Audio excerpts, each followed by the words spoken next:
Hello दोस्तों, आपका स्वागत है हॉरर नाइट्स चैनल पर, जहां हम लेकर आते हैं एक से बढ़कर एक डरावनी कहानियां। आज हम आपके लिए लाए हैं हरियाणा के रोहतक शहर की एक ऐसी कहानी जो डर, सस्पेंस और भूतिया ट्विस्ट से भरी है। ये कहानी इतनी लंबी और डरावनी है कि आपके रोंगटे खड़े हो जाएंगे। तो लाइट्स बंद करो, अपने कंबल में छुप जाओ और चलो शुरू करते हैं। रोहतक शहर, हरियाणा का वो हिस्सा जहां दिन में तो बाजारों की रौनक और रात को सन्नाटे का डर छा जाता है। यहीं एक पुरानी कॉलोनी, जिसे लोग अब भूतिया बस्ती कहते हैं, में दो दोस्त रवि और सचिन एक सस्ता फ्लैट किराए पर लेते हैं। दोनों दिल्ली में छोटी मोटी जॉब करते थे, लेकिन रोहतक में सस्ता किराया और शांति की तलाश में वो यहां आ गए। फ्लैट तीसरी मंजिल पर था, पुराना और जर्जर। दीवारों पर सीलन की बदबू थी, पेंट उधड़ा हुआ था और खिड़कियों के शीशे धूल से अटे थे। मकान मालिक, एक बूढ़ा आदमी जिसका नाम था हरबंस लाल, ने उन्हें चेतावनी दी, रात को ज्यादा बाहर मत रहना और फ्लैट की बालकनी में देर रात बिल्कुल मत जाना। रवि ने हंसकर बात टाल दी, अरे अंकल, ये सब पुरानी कहानियां हैं। लेकिन सचिन को उस बूढ़े की आंखों में कुछ डर सा दिखा। पहली रात दोनों थके हुए थे। सामान सेट करके वो सो गए। आधी रात को रवि की नींद अचानक टूटी। उसे लगा जैसे कोई धीरे धीरे सिसकियां ले रहा हो। आवाज इतनी पास थी कि लगा जैसे कोई बिस्तर के पास ही खड़ा हो। उसने डरते हुए लाइट जलाई, लेकिन कमरे में कोई नहीं था। उसने सचिन को जगाया, सचिन उठ, कोई रोने की आवाज आ रही है। सचिन ने नींद में बड़बड़ाते हुए कहा, सपना होगा, सो जा। रवि ने मन को समझाया और फिर सो गया। लेकिन अगली रात फिर वही हुआ। इस बार सिसकियां तेज थीं और साथ में एक औरत की हल्की सी हंसी। रवि ने फिर लाइट जलाई, लेकिन कमरे में कुछ नहीं था। सचिन भी अब डरने लगा था। उसने कहा, कहीं पड़ोस से आवाज तो नहीं आ रही? लेकिन रवि को यकीन था कि आवाज कमरे के अंदर से ही थी। अगले दिन दोनों ने मकान मालिक से बात करने का फैसला किया। हरबंस लाल ने पहले तो टालने की कोशिश की, लेकिन रवि के बार बार पूछने पर उसने बताया, देखो, इस फ्लैट में पहले एक औरत रहती थी। उसका नाम सुनैना था। उसने अपने पति की बेवफाई से तंग आकर खुद को आग लगा ली थी, उसी कमरे में जहां तुम सोते हो। लोग कहते हैं कि उसकी आत्मा अभी भी यहीं भटकती है। ये सुनकर रवि और सचिन के चेहरों का रंग उड़ गया।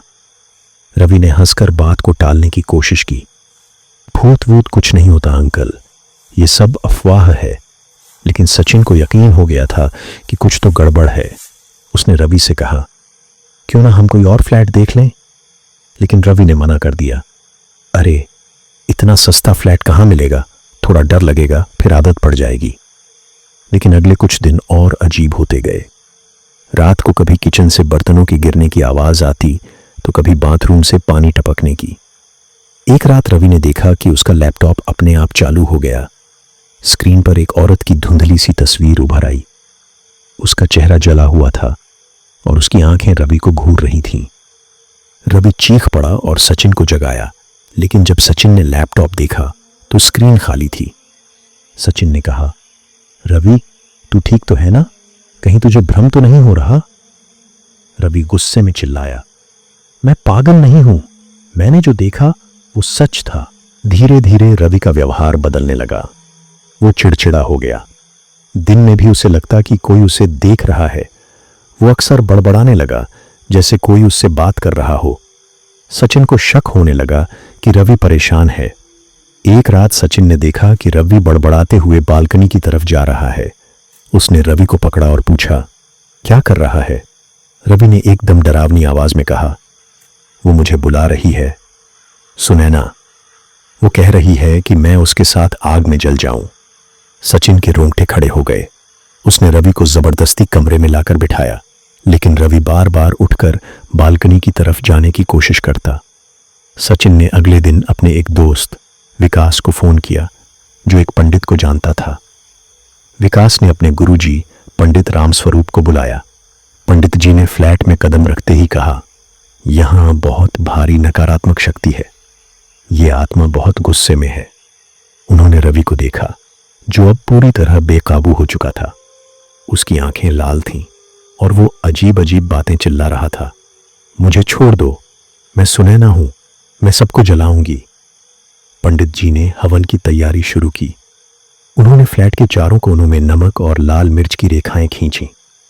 हवन शुरू होते ही कमरे में ठंडी हवा चलने लगी, जैसे कोई चीख रहा हो। रवि और भी उग्र हो गया। वो पंडित जी की तरफ झपटा, लेकिन पंडित जी ने मंत्र पढ़ते हुए उस पर गंगा जल छिड़का। रवि चीखने लगा, जैसे कोई उसे जला रहा हो। धीरे धीरे उसकी चीखें कम हुईं और वो बेहोश हो गया। पंडित जी ने सचिन को बताया, ये आत्मा बहुत ताकतवर है। सुनैना की मौत का गम और गुस्सा उसे इस दुनिया में बांधे हुए है। तुम्हें इस फ्लैट को छोड़ना होगा, वरना ये तुम दोनों को भी ले डूबेगी।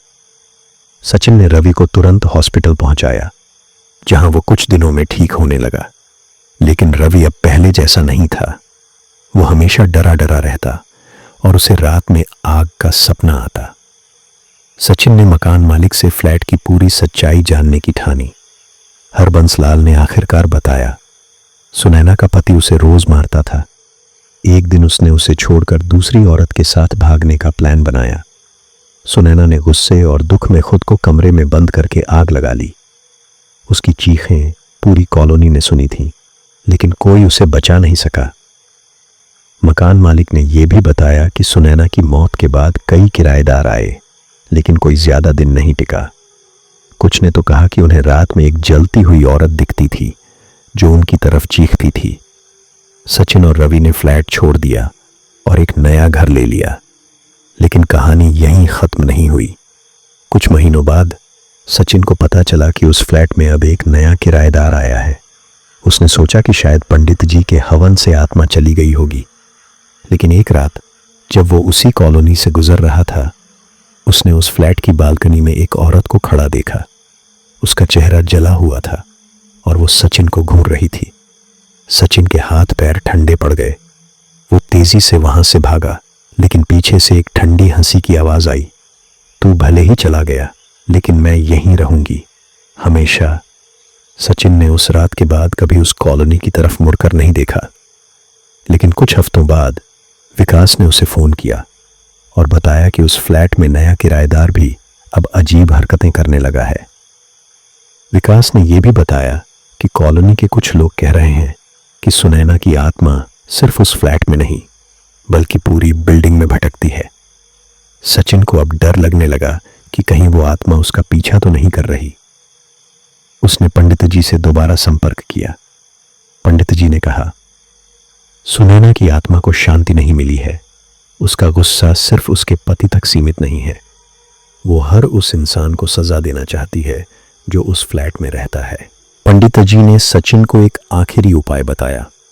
उन्होंने कहा कि सुनैना की आत्मा को शांति देने के लिए एक विशेष पूजा करनी होगी, जिसमें सुनैना के पति को भी शामिल करना होगा। सचिन और विकास ने मिलकर सुनैना के पति राजेश को ढूंढा। राजेश अब एक दूसरी औरत के साथ दिल्ली में रहता था। जब सचिन ने उसे सारी बात बताई तो राजेश ने पहले तो हंसकर बात टाल दी, लेकिन जब सचिन ने उसे बताया कि सुनैना की आत्मा अब भी उसे ढूंढ रही है तो राजेश डर गया। उसने कबूल किया कि सुनैना की मौत के बाद उसे भी कई बार अजीब अजीब सपने आए, जिसमें एक जलती हुई औरत उसे गालियां देती थी। पंडित जी ने पूजा की तैयारी शुरू की। पूजा उसी फ्लैट में होनी थी जहां सुनैना ने खुद को जलाया था। रात को पूजा शुरू हुई। राजेश, सचिन, विकास और पंडित जी फ्लैट में थे। जैसे ही पूजा शुरू हुई, कमरे में ठंडी हवाएं चलने लगीं। अचानक एक जोरदार चीख सुनाई दी और कमरे की लाइटें टिमटिमाने लगीं। राजेश डर के मारे कांपने लगा। पंडित जी ने मंत्र पढ़ना जारी रखा। तभी कमरे की दीवार पर एक छाया उभरी, एक औरत की, जिसका चेहरा जला हुआ था। उसकी आंखें राजेश को घूर रही थीं। राजेश चीख पड़ा, मुझे माफ कर दो सुनैना, मैंने गलती की। लेकिन छाया और करीब आने लगी। पंडित जी ने गंगा जल छिड़का और जोर जोर से मंत्र पढ़े। छाया धीरे धीरे गायब हो गई, लेकिन कमरे में एक भारी सन्नाटा छा गया। पूजा के बाद पंडित जी ने बताया कि सुनैना की आत्मा को अब शांति मिल गई है, लेकिन उन्होंने ये भी कहा, इस फ्लैट में अब कोई नहीं रहना चाहिए। ये जगह अब भी नकारात्मक शक्तियों से भरी है। सचिन और राजेश ने उस रात के बाद उस कॉलोनी की तरफ मुड़कर नहीं देखा। लेकिन कॉलोनी के लोगों का कहना है कि कुछ रातों को उस फ्लैट की बालकनी पर अब भी एक छाया दिखती है जो चुपचाप खड़ी रहती है। कोई नहीं जानता कि वो सुनैना है या कोई और आत्मा जो अब उस फ्लैट को अपना घर बना चुकी है। दोस्तों, कैसी लगी आपको ये लंबी और डरावनी कहानी? अगर आपके रोंगटे खड़े हो गए हों तो वीडियो को लाइक ज़रूर करें, अपने दोस्तों के साथ शेयर करें और नीचे कमेंट में बताएं कि आपको कहानी का कौन सा हिस्सा सबसे डरावना लगा।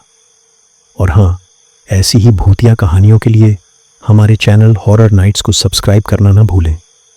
घंटी का बटन दबाएं ताकि हर नई कहानी का नोटिफिकेशन आपको सबसे पहले मिले। मिलते हैं अगली बार एक और डरावनी कहानी के साथ। तब तक सुरक्षित रहें और रात को बालकनी की तरफ मत जाना।